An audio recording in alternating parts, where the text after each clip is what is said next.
Alright, good evening guys. So the next few videos that I am going to be doing are going to be out at George Poston Park, mainly because that place stays open no matter what.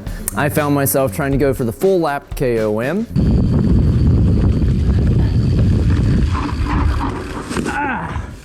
Frick. Going on an adventure. Tell us Easter, we're trying to get higher as Jesus.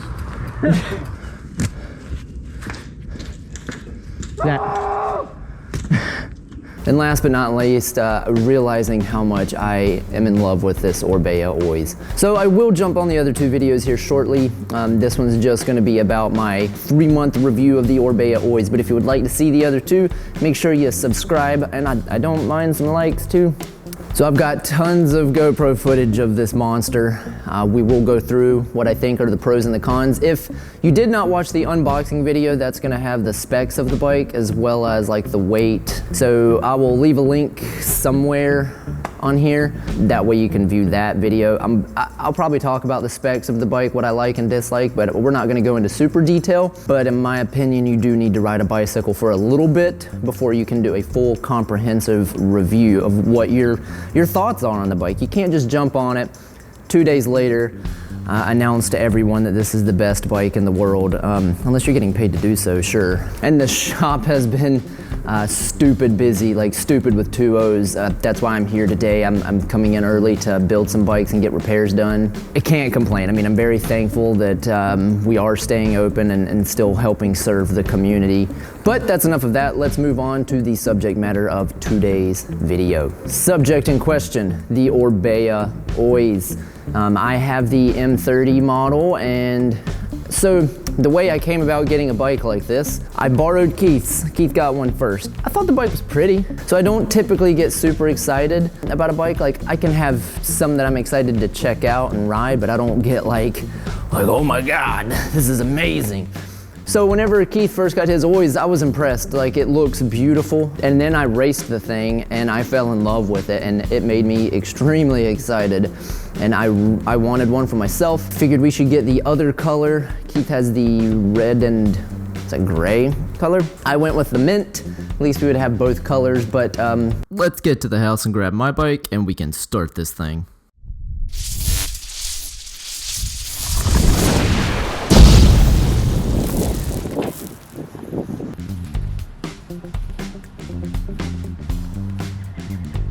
I have been on this sweet thing for 3 months now, and I believe I can give an honest review of the bike finally. So for starters, I think it is safe to say that this is now my favorite cross-country full suspension bike that I have ever ridden. I have experience with the Maestro suspension design. I won't go into too much detail about the pros and cons of that design versus this a little bit more simple, somewhat of a single pivot design, but I do like how this bike rides a little bit better than the Maestro. I say that and take it with a grain of salt, because the last cross-country Maestro bike I rode was 27.5, and I have not ridden the new 29er. I would like to, just for comparisons, but I have fallen in love with this bike. So the setup, in my opinion, is a little easier than something like the Maestro suspension. That is just because I'm an idiot. So they give you these blue papers, Orbea does, they're all online.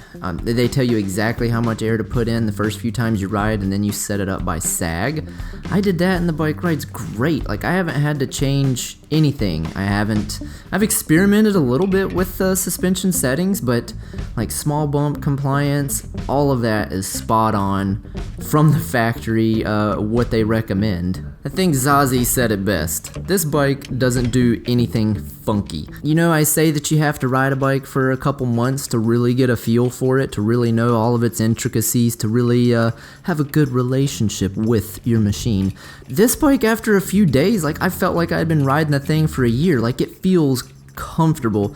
Not comfortable as in your back's not gonna hurt after a 5-hour ride, but you feel confident on the bike. You know everything it's gonna do. The geometry's great. This is the first, I guess, modern geometry bike that I've really spent a lot of time on. I come from like old school line of long stem, narrow bars, slam it down and just ride the hell out of it. I decided to give it a try with this new Orbea. I'm like, everybody's riding them. I gotta quit being stubborn. So it's got like a 70 stem on it. I think I want to put a 90. You know, I want to go a little bit longer. And the bars are super wide. I've knocked a few trees, but I'm coming around to it. I'm liking it. I know the benefits. It's just not what I'm used to. One thing that I do love on this guy is the remote double lockout. I mean, you think this thing is stiff and you think it pedals good, and then you mash that and it's like hitting the boosters. So this color does not picture very well. I didn't really think it looked that great on the interwebs, but I was very pleased when I saw it in person. This is beauty. The one thing that I really did notice is that the bike tracks super well versus a hardtail especially. So what I look for in a cross-country bike, honestly, getting down to the nitty-gritty, I want something that rides very similar to a hardtail, but then when you get into the rougher stuff, something like out at like East Main out at Whitewater Center, that trail is very rocky, very rooty.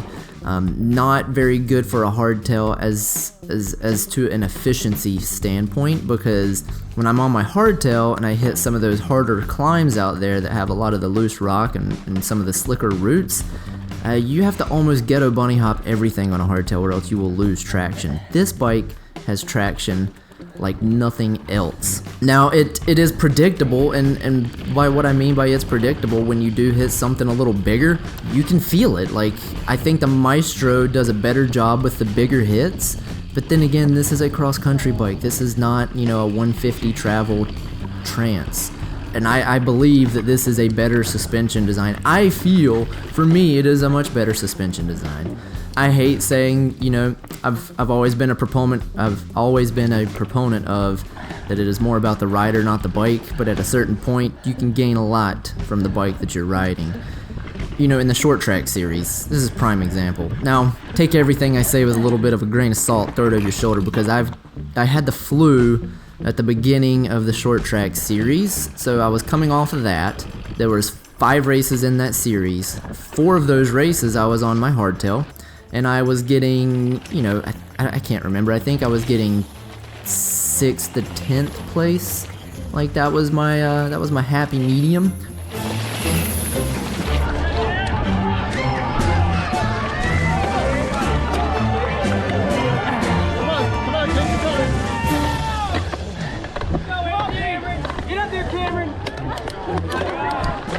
The last race, I hopped on the Oiz. I had 1 ride on the Oiz, so I wouldn't say I was super comfortable on it. I got 3rd. Good job, buddy.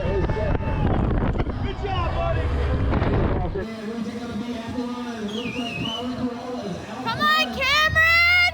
Go, Cameron! Good job, boys!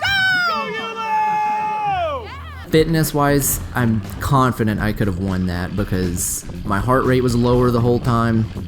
I know, everyone always says when you do well, it feels easier, but that was way easier on this bike. I think it was mainly because there was this A-line in that race that was a little difficult to do on a hardtail because you would lose so much traction, and then I was having to do intervals essentially to try to catch back up to the group every time I was on my hardtail. On this Oiz, I clicked down on that sucker, put it in an easier gear, and it would just eat it up. I would spin up that thing. So the weight on this bike is fine. It's like 24 pounds, which is, you know, that's good for a full suspension bike. It's not amazing. The 2 things that I think this bike lacks, let's talk about negatives here.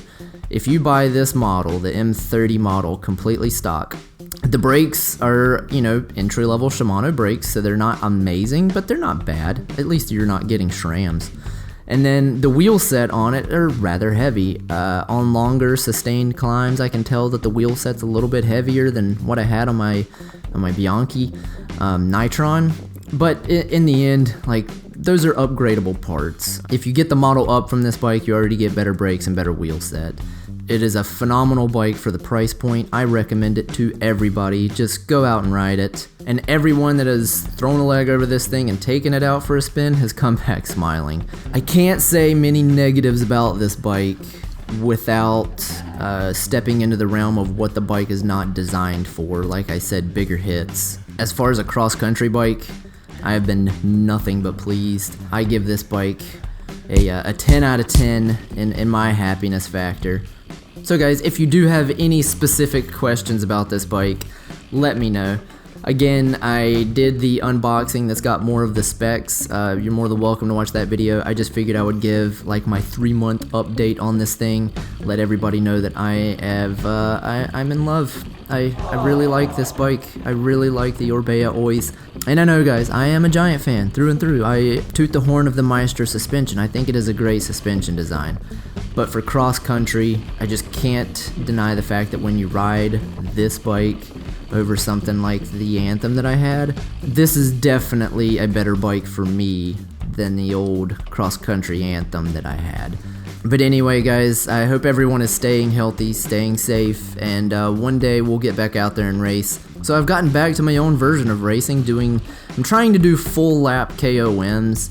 I like to do KOMs that are like an hour to an hour and a half effort on a mountain bike because that simulates kind of doing a cross country race. So I've got a couple videos coming out similar to that. Stay tuned guys. Alright, let me know if you got any questions.